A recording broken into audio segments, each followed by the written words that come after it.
All right, let's take a break in the Gamer Zone here on Zone TV, 104.5 The Zone.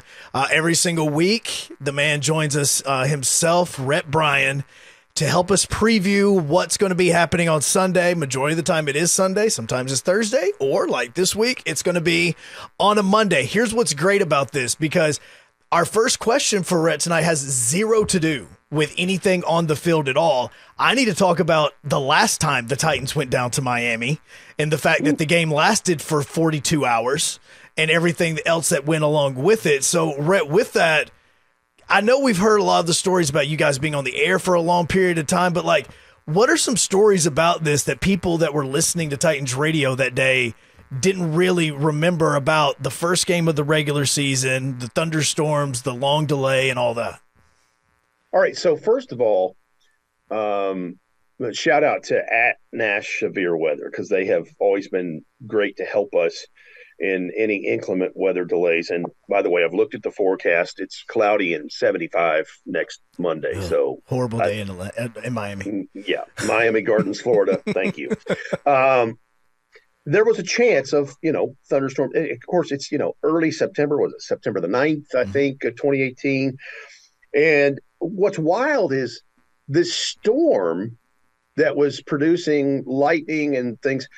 We never actually saw a lot of rain or like heavy winds or anything. It was just inside the 8-mile radius of what is weather delay protocol. And any stadium in the NFL, obviously dome stadiums are excluded from this, but if there is a lightning strike within an 8-mile radius of the playing surface, the game is automatically suspended for 30 minutes. There are people in New York and people on site, wherever this is, and in this case it was Miami, that watch this vigilantly and say, okay, we're going to put this into effect.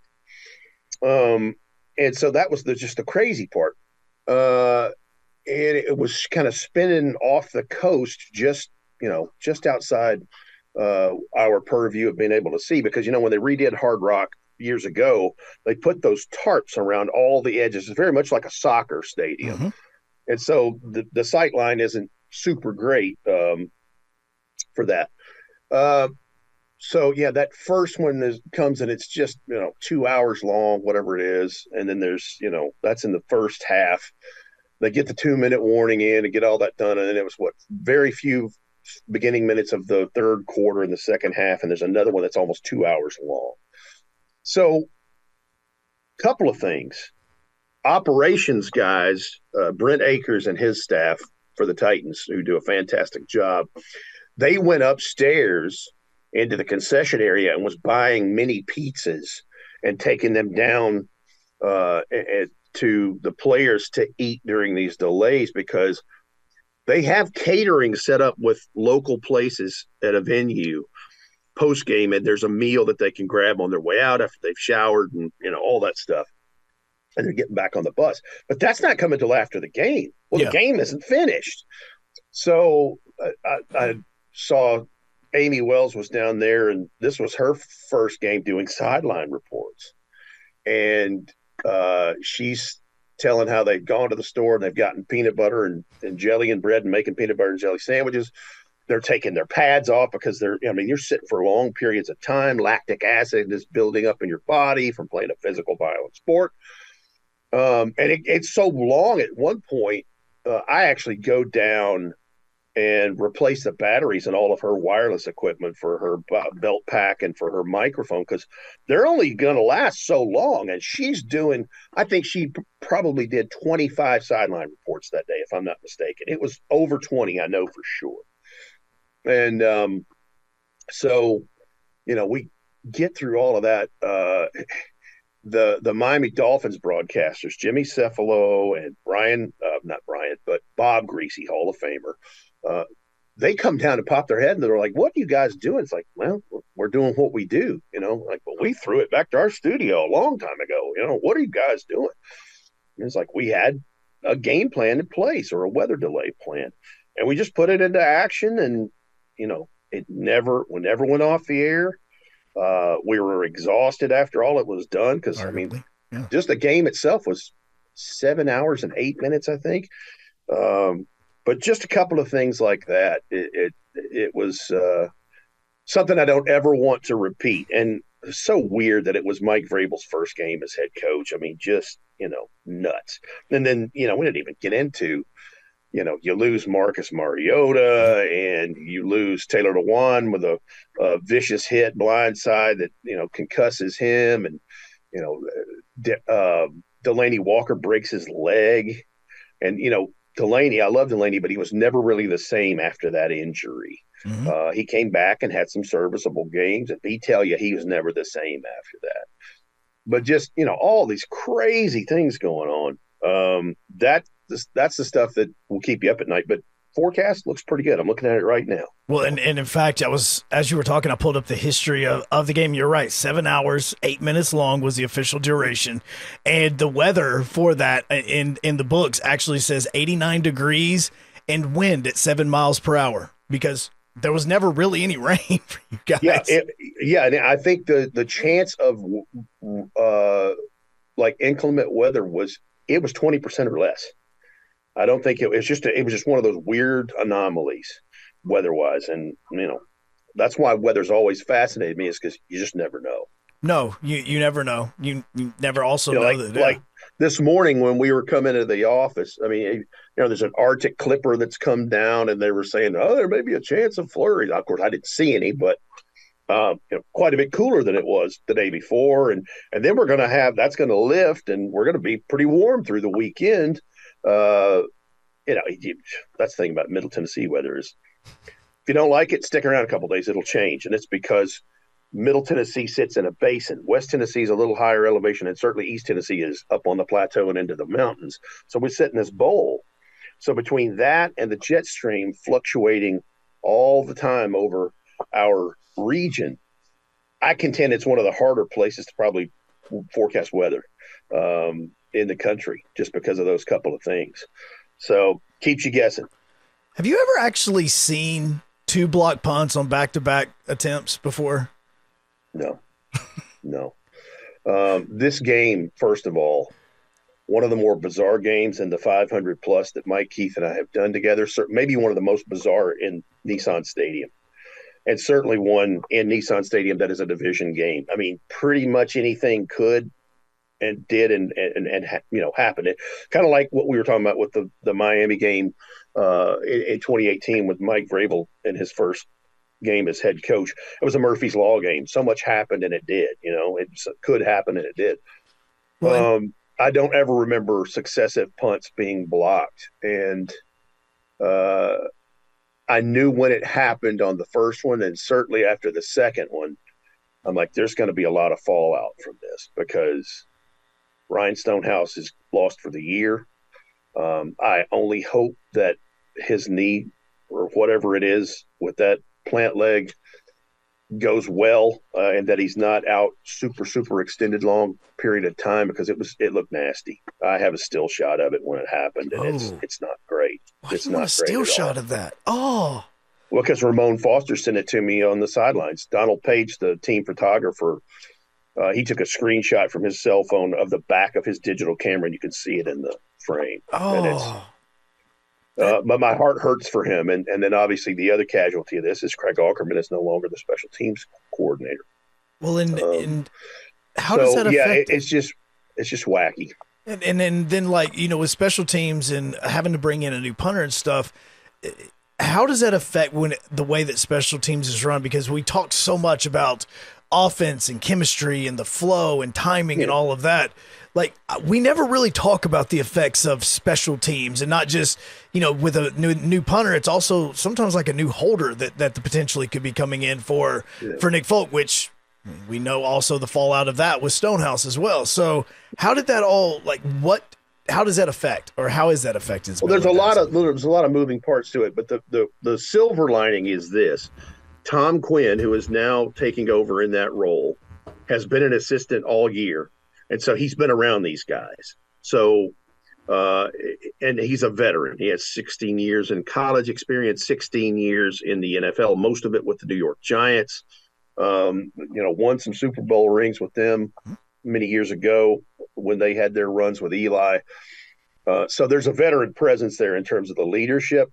But you're right about the synergy between those specialists. And Titans are very fortunate they have an all-world snapper in Morgan Cox, who is just tried and true.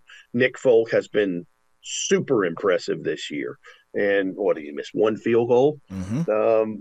So, and you're missing the third leg of that tripod in Ryan Stonehouse now. So that is going to be different. There's no question about it.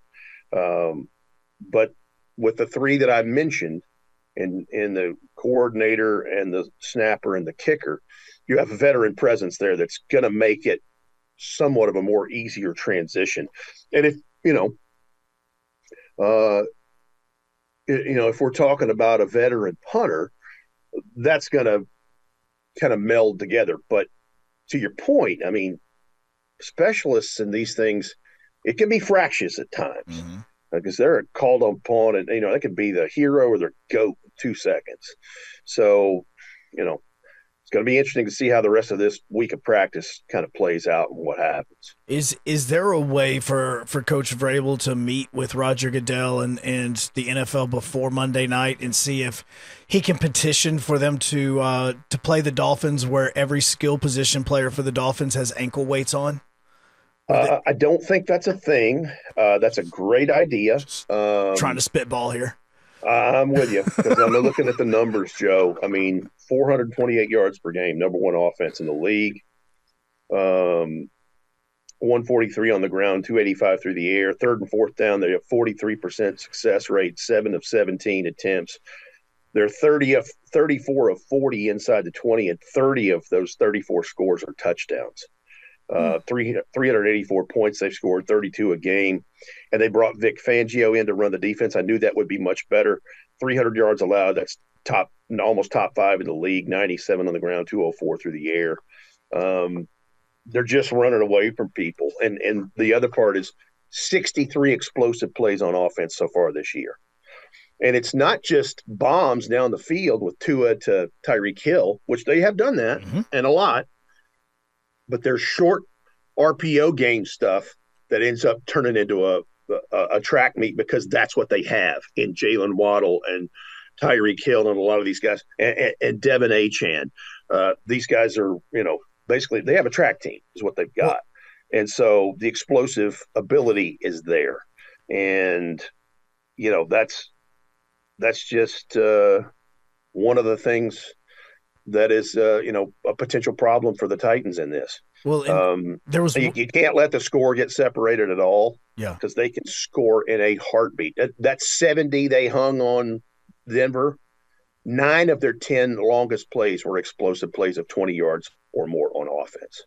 They just were money. Now, you expect that with Vic Fangio being in their building now because he knew all their tendencies. He knew all, anyway. Well, I know that I've kind of been burned out on Hard Knocks, the preseason version of it, because, I mean, after a certain point in time, it's like I don't care about this team, nor do I care about, the last player on there because he's just going to be on special teams majority of the time. But the in-season version of Hard Knocks is so good. Every single season, it's the third season they put it out. And this past week, the top 5 speeds from week 13 came out. The Dolphins had 4 of the 5. Just again, going back to the ankle weight things that they need to be playing with on Monday. But the number 1 person was actually DK Metcalf. And so on Hard Knocks, 23.2 miles an hour or something like that. Yeah. So it aired on Tuesday last night, but then it comes on HBO Max where I watch it on Wednesday. And they're like almost offended about the fact that they didn't have every single one of the top speeds. Like they're like, he's fast, but at the same time they're going, oh no, this is our thing. Our thing is to be the 4 and 5 fastest plays and the fastest speeds every single week. And when you're 9-3 and you're averaging 32 points a game scored, and you're playing with house money. Yeah. So, and the competitive nature, I fully expect they'd be disappointed that they didn't have all top 5 next gen stat speeds of all the cheetahs they have on their team. Yeah, it's a tall task. Yep. It really is. And I do know this though. They're -4 in turnover ratio. Guess who else is -4 in turnover ratio? The Titans. So you can affect them. Yep. You can affect them because when you're moving that fast, I mean, you're going to cough something up at some point. Here's the thing that I've been thinking about is, Tua Tagovailoa is a left-handed quarterback. If you can't get to him, defensive linemen are taught to match hands, right? And so if he's a left-handed quarterback, you're going to match with your right hand.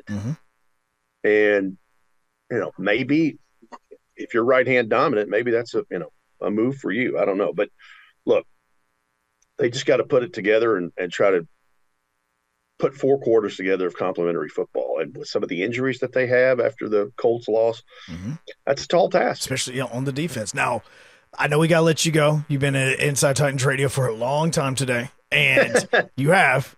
Now, final question for you, because there's that one game every single year that the Titans have no place in winning. Like, we just don't think it's going to happen. We look at it and we just go, there's no way they should win this game. You go back to San Francisco in 21, and they win that one. You can look at even last year, which the Titans ended up losing it, but the Chiefs game, we thought Malik going into Arrowhead was going to get absolutely destroyed, and that game went to OT. So is this one of those games like that where, again, we're all writing it off, we're joking about how the line's not big enough because it's 13.5.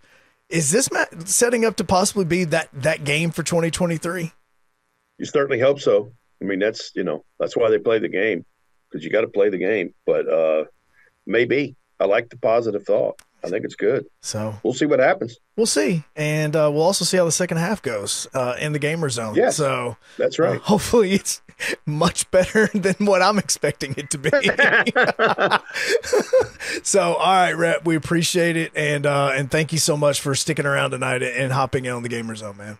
All right, brother. All right. See ya.